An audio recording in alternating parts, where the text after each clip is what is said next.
John, thank you. We moved to national headlines for you this morning at 7:20. A developing story out of Houston, Texas. TMZ is reporting rapper Takeoff, a member of Migos, is dead. The 28-year-old was reportedly shot to death at a bowling alley in Houston at around 2:30 this morning. TMZ says Takeoff was there with Quavo, another member of Migos. Sources say someone started shooting after a fight broke out. Takeoff was pronounced dead at the scene. Now, I'm sure you've heard the news at this point. It's been really hard thinking about making this video because I've been so shaken up about this. For anyone who still hasn't heard the news, rapper Takeoff, member of the collective Migos, has died at the age of 28. Essentially what happened is, according to reports, Takeoff and Quavo were in Houston, Texas last night playing a game of dice. Apparently they were hosting a private party at a bowling and pool spot located in downtown Houston. Some kind of altercation broke out. I don't know how, but that's what happened. One thing led to another. Someone caught a bullet to the head. Takeoff was that person. Takeoff unfortunately died on the scene, and he was bleeding to death as Quavo was yelling for someone to get help. I'ma feed my family, nigga, ain't no way around it.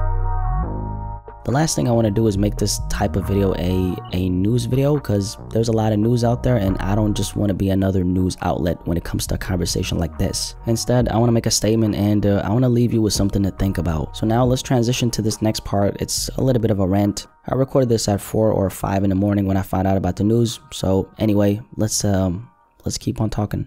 I think what has to happen is we just have to get really honest about what exactly we're promoting in the culture. Take a look at what exactly are we promoting in the culture. What are we actually saying in our records? That's the answer. That's the answer to why we're losing so many of our artists to gun violence. It's because we're talking about this stuff in the music, and a lot of our artists are actually living this lifestyle. So of course, in the end, it's gonna manifest in them being victims of the stories they're telling. They're telling these stories constantly. They're putting these stories at the forefront of their music, right? And these stories are negative stories. It's stories that involve harming other people. It's stories that involve taking a bunch of drugs and numbing yourself, and then in the process, going and killing somebody. That's what the stories are telling us, right? Now, if those are the stories we're telling in the culture, how can we expect to get a different outcome? How can we expect our artists to not die from gun violence? That's what they're talking about 24/7. They're not only telling the stories. A lot of artists, a lot of rappers, unfortunately, right? They're promoting this stuff in their music. They're advocating for living like this. They're telling these stories in their music of killing, of robbing, of poisoning their community. And this energy is coming back to the culture. So look what happens. We have to get really honest. We have to get really honest about what exactly we're promoting in these records is what I'm saying. That's the only thing I'm saying.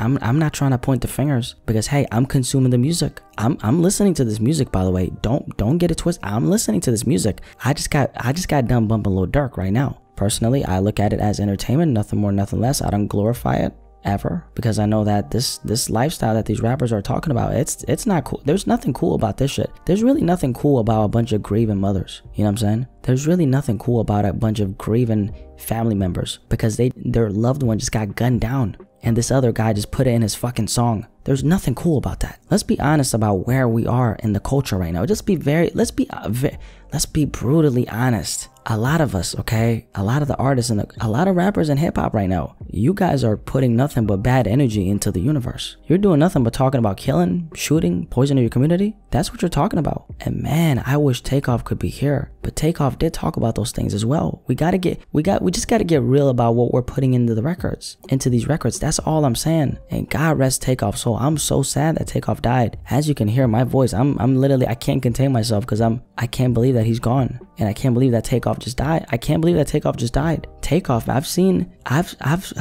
been following Migos for a long time. Now Takeoff is dead. The backbone of the group is dead. Takeoff just died. Guys, we gotta get real about what the fuck is going on in the culture right now. We gotta get real. We gotta get really fucking real. And I really don't know where we go from here, because here's the thing, right? We always talk about how we gotta change in the culture, right? We always talk about that when an artist dies, but we never change. I mean, P&B Rock died a little over a month ago, and people have forgotten about. People have moved on from P&B Rock's death. That's the crazy part. Hip hop, we've moved on from P&B Rock's death. I mean, we've already moved on. It really does. It genuinely scares me that we're moving on so fast. We've moved on so fast from P&B Rock's death. It's not even funny.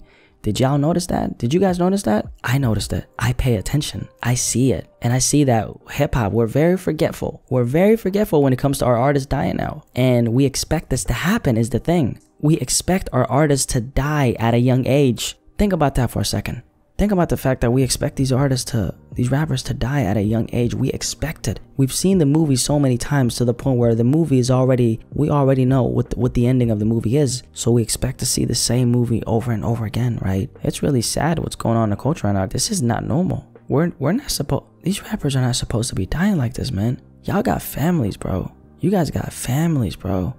You gotta start thinking about your family. Here's the thing, if you're a young black man and you made it in the culture of hip-hop, you made it as an artist in hip-hop, you take your blessings and you leave. You take your blessings and you never look back. You don't go back to the hood unless it's for some charity work. You don't hang around anybody who you're not doing business with or anybody who's not family. You take your money, you take your blessings, and you leave. Because what I've seen is throughout these last couple years of covering these artists and throughout the last 15 something years of listening to hip hop is every artist who's died, every rapper who's died, it's always been at the hands of somebody who looks like them. It's never been the white man. It's always been someone who looks like them. It's never the white man. It's always, however, somebody who looks like you. It's another black man who's killing you. It's the man who looks like you who takes you out. It's not the white man. It's your brother. It's the guy you grew up with who used to see in your neighborhood. It's that guy who's gonna kill you. It's not the white guy. It's always somebody who looks like you. It's always at the hands of another black man. And we gotta look at that and ask ourselves, why is that happening? Why is that the case? I of course asked that question knowing why that's the case. I mean, apart from self-hate, that's another conversation, but apart from that guy sees that you made it out. He sees that you made it out. He sees you with the money. He sees you with the blessings. He sees you with the jewelry. He sees you with the cars, with the women. And he's angry, he's furious, he's envious, he's jealous that you made it out, but he didn't make it out. And that's why as a young rapper, as a young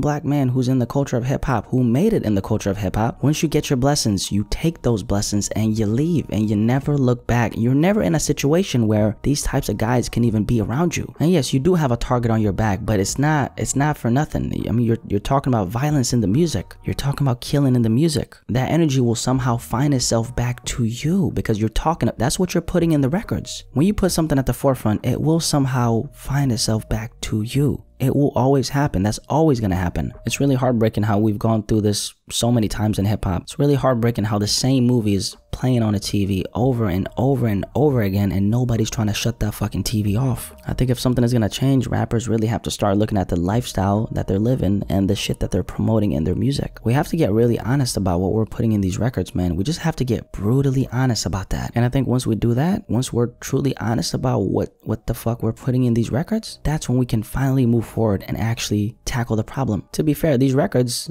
some of them are cap, obviously, but a lot of them, they're real stories, right? So I get that you're putting your story in the music, but here's the thing, right? Just because you've been there and you've done that doesn't mean that you always have to put it at the forefront of your music. An artist really has a choice in what they put in their music.